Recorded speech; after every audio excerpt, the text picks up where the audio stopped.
হ্যাঁ মিস্ত্রির সাথে জোগাড় দিচ্ছি, এই দৌড়ে বৃষ্টির মধ্যে রড নিয়ে যাচ্ছি, সিমেন্ট বালু এগুলো করতে জানছে। গোটালটা তোল, গোটালটা রাস্তাটা ভাঙ্গা, মানুষ যেতে পারে না, ভাঙ্গে শেষ। দেখার কোনো লোক নাই, অথচ মেন রাস্তা এটা, রেকর্ডের রাস্তা, রেকর্ডের রাস্তা।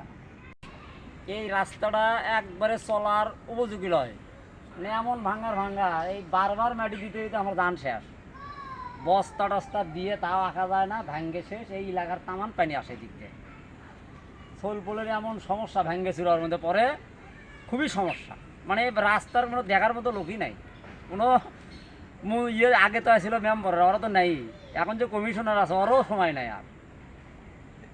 এখন বৃষ্টি এনা বৃষ্টি এলে পরে এর মধ্যে ভরে টুপু হয়ে থাকে, সোল পোলের খুবই রিক্স। এখানে এই পাশে এলে সব ভাঙ্গা, কেবল তো ভাঙ্গা শুরু আছে। এখন কি হবি বলা যায় একবারে শেষ। এটা আমাদের বাজারের দক্ষিণ পাড়া রাস্তা, চলার মতো না, বেহাল দশা রাস্তার। লোকজন মোটর সাইকেল নিয়ে আসতে পারে না, গাড়ি নিয়ে আসতে পারে না, খুব কষ্ট।